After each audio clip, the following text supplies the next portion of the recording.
Method.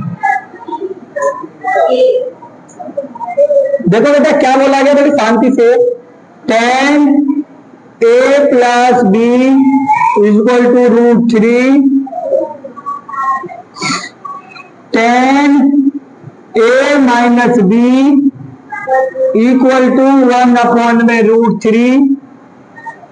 ए और B की जो वैल्यू है वो ग्रेटर देन 0 है, लेस देन 90 है, यानी 0 से बड़ी और 90 से छोटी। ठीक है, फाइंड ए एंड बी, ए और बी की वैल्यू निकालो। बहुत आसान क्वेश्चन है, देख लेते हैं बेटा। tan a प्लस बी, तो tan a प्लस बी लिख लो। ठीक है, tan में √3, tan की कौन सी वैल्यू होती है बताओ, दोबारा ध्यान दो, यहां tan है तो ये tan में ही चेक करेंगे, यहां क्या है, और यहां साइन होता तो किसमें चेक करते, साइन में चेक करते। tan में √3 वैल्यू कितने डिग्री पे आती है, 60 पे आती है, तो यहां लिख दो tan 60 डिग्री। इतनी बात समझ आएगी नहीं पहले बताना। और यहाँ साइन होता तो tan में चेक करते, नहीं, साइन होता तो साइन में चेक करते, कॉस होता तो कॉस में चेक करते, और कॉस ही लिखते। जैसे यहाँ tan है तो tan ही लिखा। अब tan से tan कैंसिल हो गया, छोड़ो। ठीक है, क्या बचा, a plus B equal to में क्या बचा, इक्वेशन नंबर बताओ, यहां लिख लो tan a minus B equal to, ये tan की कौन सी वैल्यू होती है, tan 30। चेक कर लेना, 1/√3 जो होता है ना, tan की 30 डिग्री पे वैल्यू होती है, तो यहां लिख देंगे tan 30। tan कैंसिल हो गया, कैंसिल करके दिखाना नहीं है, मतलब तो छोड़ देना है। a minus B equal to 30 degree बन गई। इसको ले लेंगे इक्वेशन नंबर 2। और थर्ड चैप्टर वाला एलिमिनेशन तो आपको हर जगह काम देगा, यहां लिख दो बाय एलिमिनेशन मेथड। ये बेटा सीख लो, मेथड बहुत जरूरी है, विलोपन विधि।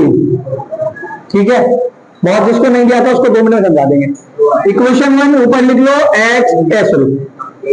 इक्वेशन 1 ऊपर लिख लो, a plus B equal to 60। समझ आ गई, क्या लिखेंगे, a minus B equal to 30। बताओ किसको कैंसिल करूं, a को कैंसिल करूं कि b को कैंसिल करूं, a को कैंसिल करूं। देखो अगर b को कैंसिल होगा, b पहले से कैंसिल हो रहा है, साइन चेंज करने की जरूरत है क्यों नहीं है, ऊपर भी b है प्लस का, नीचे माइनस का, तो ऑलरेडी कट रहा है। तो हम पागल है, पहले से कट रहा तो हम दिमाग क्यों लगाएंगे,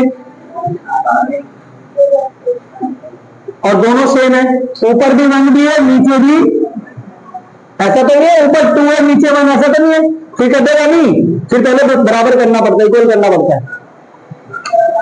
प्लस का भी माइनस का भी कैंसिल हो गया, ए और ए कितना बचा, 1 है और 1 है, क्या बचा, इक्वल टू का प्लस करो, 60 और 30 को प्लस करा, क्या हुआ, ये 2 मल्टीप्लाई कर आके 2 से डिवाइड कर देंगे 90 को, कितना बचा, तो ए की वैल्यू क्या बची, लिख दो, पुट द वैल्यू ऑफ ए, किसी में रख दो 1 और 2, इन इक्वेशन 1 क्या रख देता हूं, क्या है equation 1, a plus B equal to, A की वैल्यू कितनी है, प्लस बी का भी इक्वल टू में, ये प्लस का 45 उधर जाके 60 में से 45 माइनस हो गया, तो बी की वैल्यू कितनी बची, ए की वैल्यू कितनी आ गई तुम्हारी 45, और बी की वैल्यू कितनी आ गई, समझ आया, आसान था कि नहीं था।